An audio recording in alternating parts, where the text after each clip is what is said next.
Welcome children, this is our fourth experiment and this is related to electricity. Kids, you remember Ohm's law? So this is the experiment that is related to Ohm's law and we'll be proving Ohm's law using this setup.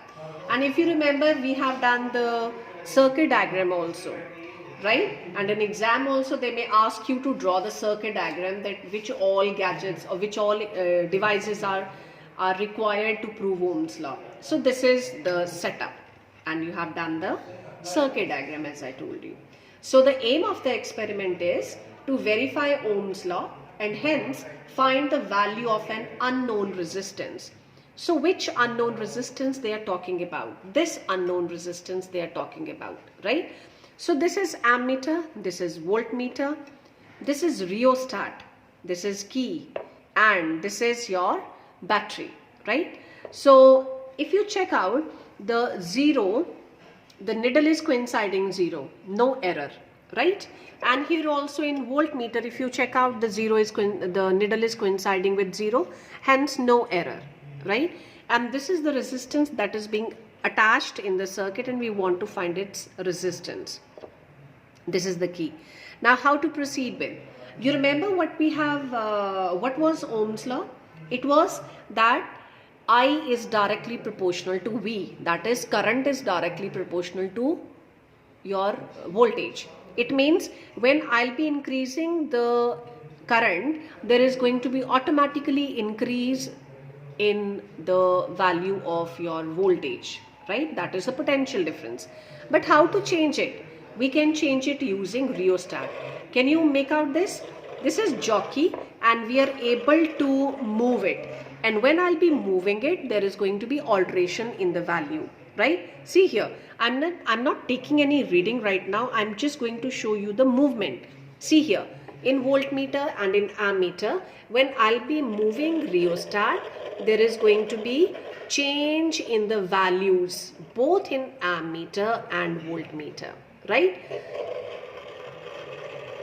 Yes, okay. So what I'm going to do, I have to simply note down the value of ammeter and then I have to note down the value of potential difference. Again, I'll be changing rheostat, again second value, again change rheostat, again value, and this is how we are going to work for, right? Like here it is 0, no, there is some value because it is now closed circuit, right? So here if you check out, first of all I need to find out the least count of the device. Here if you check out, 10 divisions are making 0.5 ampere.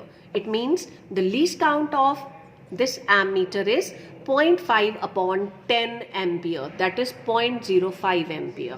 And here also in voltmeter if you check out, 10 divisions are making 0.5 volt. It means the least count of voltmeter is 0.05 volt. So how it is helpful to me, why I'm finding least count?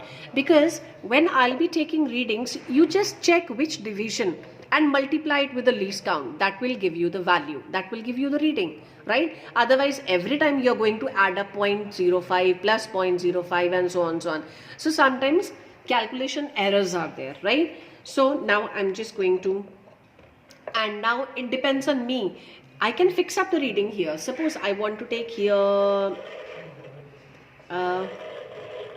this is on 4th division I'm making it, right? So it is 0.4 into 0.05.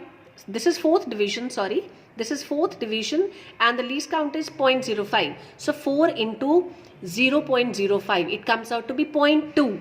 Right? So the value of ammeter is 0.2 ampere and corresponding, if you check out, same again, here also I'm getting the same value.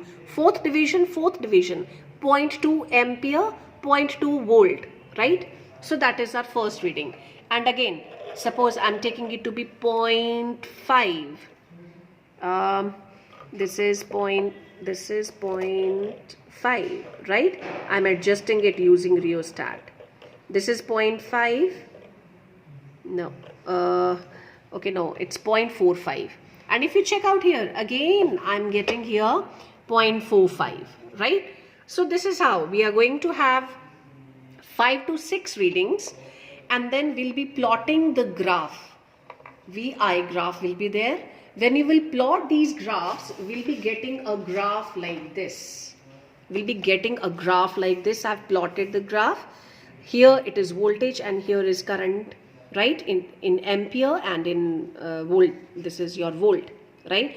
When you will plot a graph, you will be getting a straight line. Now using slope, I know slope is given by y2 minus y1 upon x2 minus x1. That is, I'll be able to find out resistance using slope method in VI graph, right? And this is the value of this resistance that we were talking, right? So we have verified Ohm's law and we have calculated even the value of resistance using graphical method. So this is all about your Ohm's law. Thank you.